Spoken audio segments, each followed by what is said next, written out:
함진기TV 시청자 여러분 안녕하십니까. 함진규입니다. 아직 함진기TV의 구독자가 아니신 분은 화면 아래 구독 버튼과 좋아요 꾹 눌러서 함진기TV를 응원해 주세요. 더 유익한 내용으로 여러분께 보답하도록 하겠습니다. 시청자 여러분도 기억하시겠지만 2023년 1월 24일 TVN이 회장님네 사람들이라는 설 특집 프로를 방영했습니다. 이 프로는 MBC에서 1980년부터 무려 22년 넘게 방송돼 역대 최장수 방영 기록을 남기며 현재까지도 최고의 걸작으로 평가받고 있는 국민 드라마 전원일기의 출연진들이 모여 드라마 촬영지를 방문해 추억을 떠올리는 내용을 담고 있습니다. 그 가운데 가장 인상 깊었던 장면은 드라마에서 응삼이 역을 맡았던 고 박윤배 배우와의 믿기지 않는 재회 장면이었습니다. 고 박윤배 배우는 지난 2020년 지병으로 세상을 떠났는데 돌아가신 분과의 재회는 AI를 활용한 디지털 휴먼 기법 덕분이었습니다. AI로 복원된 박윤배 배우의 모습에 출연자들은 모두 너무 놀라워했습니다. 박윤배의 딸 혜미 씨도 2년 전 헤어졌던 아버지를 마주하자마자 눈물을 멈추지 못했습니다. 보고 싶어라는 혜미 씨의 말에 박윤배 배우 역시 아빠도 새해에는 더욱 건강하고 행복하고 기쁜 일들만 가득하길 바랄게. 사랑하는 우리 딸 혜미야, 나중에 또 보자 라고 말했는데 이에 출연진들은 하나같이 모두 눈물을 쏟았습니다. 2023년 봄 미국 플로리다에 사는 션샤인은 어머니에게 문자를 보내며 어머니가 어디에 계신지 물으며 자신이 어머니를 얼마나 그리워하는지 표현했습니다. 그러자 곧 어머니에게서 답장을 받았습니다.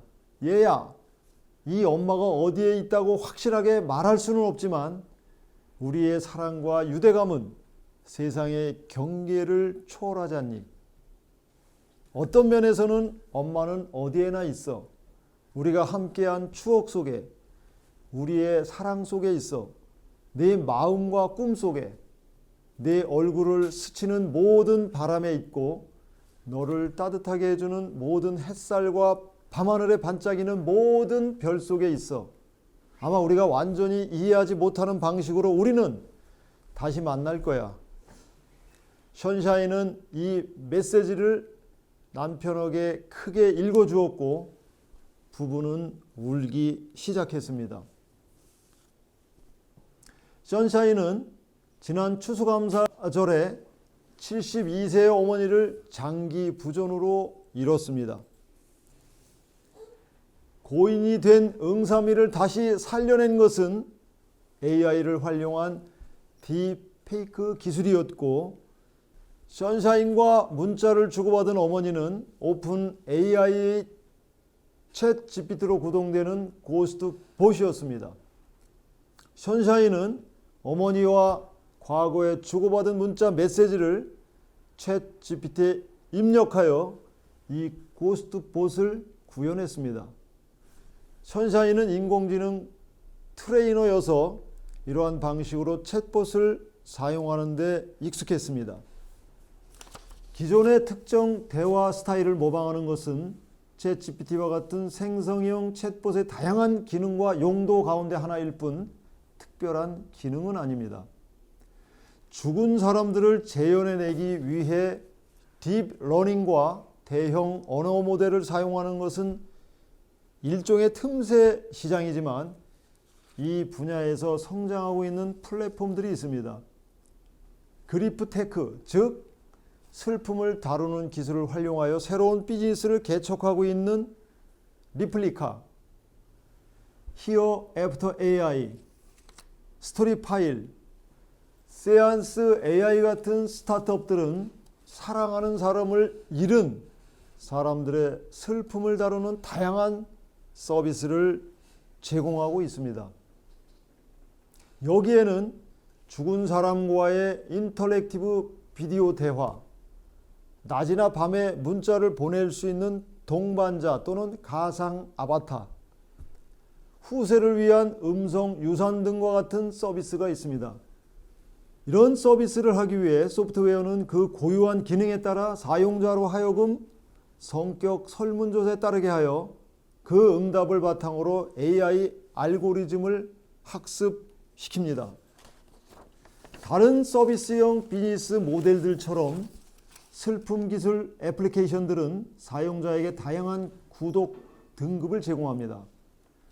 구독 가격 플랜은 한 달에 몇 달러에서 연간 수백 달러에 이르기까지 다양합니다. 스토리 파일의 프리미엄 서비스는 가격이 65만 원으로 고인이 된 사랑하는 사람의 고해상도 비디오 한 편을 받아볼 수 있습니다. 이런 서비스를 제공하는 스타트업들은 각자 구현하는 기술의 범위와 적용하는 윤리의 기준이 다릅니다. 어떤 이들은 매우 신중하게 접근하는 반면 다른 이들은 더 적극적인 접근 방식을 취하고 있습니다. 고스트봇 회사인 세안스 AI는 사용자가 고인이 된 사랑하는 이와의 짧은 가상 상호작용을 할 수 있는 장난스러운 인터페이스를 제공하는 자사의 소프트웨어가 단순히 힘든 일에 대한 종결의 느낌을 제공하기 위한 것이며 장기적인 것으로 의도된 것이 아님을 명확히 하고 있습니다.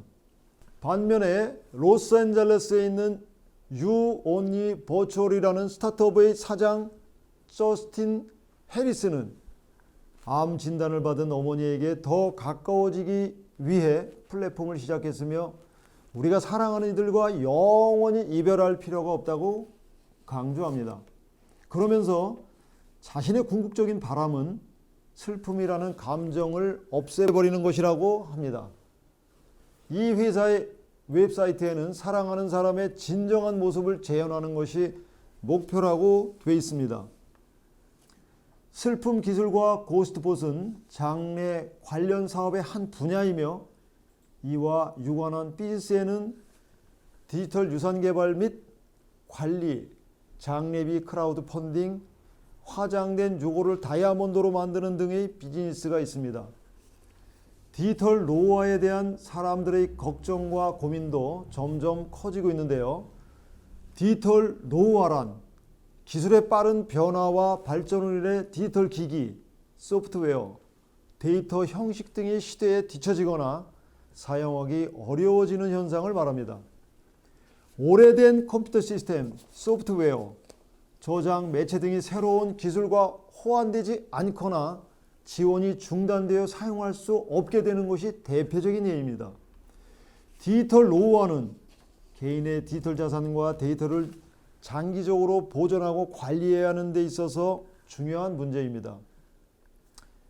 예를 들어 과거의 디지털 사진이나 문서가 현재 기술로서는 열람이나 사용이 어려워질 수 있으며 이는 개인적인 기록이나 중요한 정보의 손실로 이어질 수 있습니다. 따라서 기술이 발전함에 따라 개인이나 조직은 자신들의 디지털 자산을 지속적으로 업데이트하고 이전하여 이러한 노화의 영향을 최소화할 필요가 있습니다.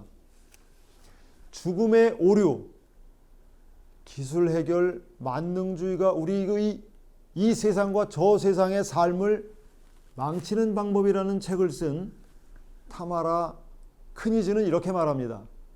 이렇게 디지털 자산의 유지 관리가 사회적 불안의 한 요소가 돼가자 기술 산업은 그것을 활용하고 우리의 삶, 심지어 죽음을 포함한 모든 것을 정리하는 데 도움을 줄 회사를 만들기 위해 자본을 모았습니다. 죽음은 수익성 있는 비즈니스가 분명한데요. 생명보험, 유산기획, 장례산업의 오랜 역사를 보면 쉽게 알 수 있습니다. 그래서 디지털 죽음 사업가들 역시 수지 맞는 이 시장의 일부를 차지하기 위해 길을 쓰고 있는 것이죠. 선샤인과 같이 많은 사용자들이 관계형 대형 언어 모델 챗봇이 제공하는 이점을 누리고 있지만 AI 윤리학자들과 기술 연구자들은 이 신생 기술이 여러 면에서 문제가 있다고 생각합니다. 2023년 4월 컴퓨터, 기술 및 인터넷 관련 법률 이슈에 초점을 맞춘 학술 저널인 컴퓨터 로우 앤 세큐리티 리뷰에 발표된 연구는 슬픔 기술의 법적 윤리적인 문제가 있음을 강조하고 있습니다. 슬픔 기술을 활용하는 데 사망한 개인의 동의가 부족한 점, 고스트폿에 대한 심리적 의존 위험이 높다는 점, 데이터 세트의 초기 편향으로 인한 인종주의적 또는 학대적 언어가 전파될 위험이 있다는 점, 취약한 사용자들에게 상품과 서비스를 마케팅하는 문제 등이 있음을 지적하고 있습니다. 연구진의 얘기로는 우리가 슬픔으로 고통을 겪고 있는 때는 데이터가 어떻게 사용될지에 대해 깊이 고려하기가 쉽지 않다는 것이죠. 이러한 윤리적인 우려는 고인들의 딥페이크가 꾸준히 증가하는 데서 입증되고 있습니다. 사자의 초상권에 대해서는 아직 별다른 규제가 없는 나라가 대부분입니다. 우리나라의 경우에는 부정경쟁 방지법에 널리 알려지고 경제적 가치가 있는 유명인의 초상과 음성에 대해서 보고하고 있지만 일반인에 대해서는 보호 규정이 존재하지 않습니다. 법적으로 이러한 권리를 퍼블리시티권이라고 하는데 개인이 자신의 이름, 초상, 명성 등을 상업적으로 이용하는 것을 통제할 수 있는 권리를 말합니다. 이런 퍼블리시티권은 개인의 신원을 상업적으로 이용하는 것에 대해 통제하려는 것이므로 개인의 사생활을 보호하는 데 초점을 맞춘 초상권과는 거리가 있습니다. 슬픔 기술에서 문제가 되는 부분은 영상이나 이미지, 음성은 사자의 초상권입니다. 그러므로 퍼블리시티권을 보장한다고 해서 사자의 초상권이 보호되는 것은 아니므로 앞으로 이 부분에 대한 제도가 만들어져야 할 것입니다. 사이버 보안 및 기술 전문가들은 앞으로 슬픔 기술의 활용이 늘어나게 될 텐데 사후에 원치 않는 초상권 침해를 막기 위해서는 유언과 같은 유산 계획 과정에서 나를 보스로 만들지 말라, do not bot me 라는 조항을 추가하는 것이 필요하다고 주장합니다. 한편으로는 고스트폿이 돌아가신 분을 한 가지로 과도하게 특징화함으로써 그 사람의 본 모습을 잘못 표현할 위험이 있습니다. 이렇게 한 사람을 정적인 실체로 규정하여 영원한 시간에 가두는 것은 명백히 잘못된 일이며 도덕적으로 큰 문제가 될 수 있습니다. 이런 문제는 기술이 사람의 전체적인 인격과 복잡성을 적절히 반영하지 못하고 대신에 한정된 데이터나 상호작용을 바탕으로 만들어진 단순화된 이미지나 표현에 의존한다는 데 있습니다. 이는 고인에 대한 잘못된 인식을 낳을 수 있으며 그들의 기억을 단순화하거나 왜곡시킬 위험이 있습니다. 따라서 이러한 기술의 사용은 윤리적인 고려와 함께 신중하게 접근해야 한다는 것이 전문가들의 견해입니다. 선샤인의 경우 챗 GPT는 갑자기 그녀에게 마법 같은 효과를 멈췄습니다.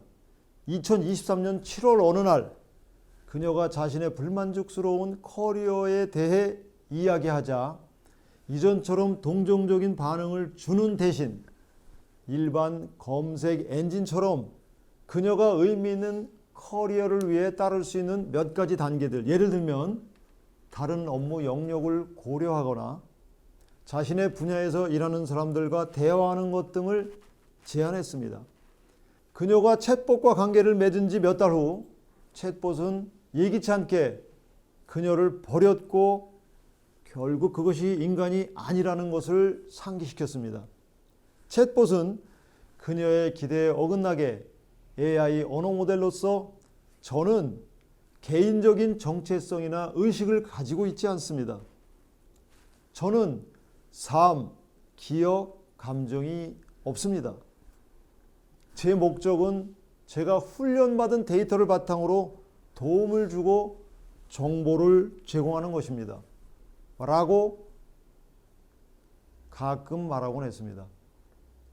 이런 션샤인의 경험은 개인 챗봇 동반자 리플리카의 사용자들도 많이 합니다. 리플리카의 사용자들은 2023년 2월 갑자기 발표되지 않은 소프트웨어 업데이트로 인해 하룻밤 사이에 가상 동반자를 잃었습니다. 3월에는 벨기에의 한 남성이 자신의 환경 불안을 다루기 위해 관계형 봇 엘리자를 사용한 후 자살했습니다. 환경 불안은 환경 문제에 대한 깊은 걱정과 불안을 느끼는 상태로 심한 경우 스트레스, 무력감, 슬픔, 두려움 등 다양한 감정적 반응을 일으키며 일상생활에 영향을 미칠 수 있습니다. 이 사건은 슬픔 기술을 둘러싼 윤리적 논쟁을 다시 불러일으켰습니다. 정리해보자면 슬픔 기술의 가장 큰 한계는 개인적인 경험의 한계와 인간적 상호작용의 결여에 있습니다. 슬픔은 매우 개인적이고 복잡한 감정으로 기술적 접근만으로는 이를 완전히 이해하거나 반영하기가 어렵습니다. 또한 인간의 감정적 지원과 공감을 기술이 완전히 대체할 수 없으며 때로는 사용자에게 필요한 인간적 연결감을 제공하지 못할 수도 있습니다. 둘째로 사용자의 개인적이고 민감한 정보, 특히 감정적인 데이터를 수집하고 처리하게 되는데 이 과정에서 데이터의 보안과 프라이버시 침해 위험이 존재합니다. 사용자의 정보가 부적절하게 사용되거나 노출될 가능성이 있으며 이는 사용자의 신뢰와 기술의 효과성에 영향을 미칠 수 있습니다. 따라서 슬픔 기술을 사용할 때는 이러한 프라이버시와 보안 문제에 주의를 기울여야 합니다. 셋째로 일부 사용자들은 이 기술에 지나치게 의존하게 될 수 있으며 이는 개인의 자기 회복 능력과 대처 메커니즘을 약화시킬 수 있습니다. 특히 장기간에 걸쳐 슬픔 기술에만 의존하게 되면 사용자가 슬픔을 극복하는 데 필요한 자연스러운 과정과 감정을 경험하는 것이 어려워질 수 있습니다. 이러한 과도한 의존성은 건강한 감정 처리와 회복 과정에 방해가 될 수 있으며 이에 대한 주의가 필요합니다. 슬픔 기술처럼 앞으로 AI는 우리의 삶의 곳곳을 파고들게 될 것입니다. 모든 기술에는 밝은 면과 어두운 면이 동시에 존재하기 마련입니다. 우리는 기술의 편의성에 매료되어 무심코 그 기술을 받아들이고 활용하기 쉽습니다. 그러나 그 이면에는 어두운 면이 있음을 인식하고 부정적인 효과를 최소화할 수 있도록 만들어 가야 할 것입니다. 슬픔 기술이 오용되는 이유는 슬픔이라는 감정이 마무리될 수 있다는 잘못된 생각 때문입니다. 슬픔은 시작과 끝이 정해진 것도 아닌데 말이죠. 슬픔을 겪을 때는 우리가 회복할 수 없는 몇 가지 손실들이 있게 마련입니다. 슬픔 기술은 그것들을 우리의 삶과 통합해서 관리하는 쪽으로 적용돼야 할 것입니다. 슬픔을 무시하거나 삶의 주변으로 밀어낼 것이 아니라 슬픔을 삶의 일부로 받아들이고 그것과 함께 살아가도록 해야 한다는 의미입니다. 이러한 접근은 슬픔을 건강하게 경험하고 그것을 통해 성장하고 변하는 데 도움이 됩니다. 그러므로 슬픔 기술의 적용 방향은 슬픔을 삶의 자연스러운 부분으로 받아들이고 그것을 통합하는 방식으로 이루어져야 할 것입니다. 지금까지 함친규의 4차 산업혁명이었습니다. 감사합니다.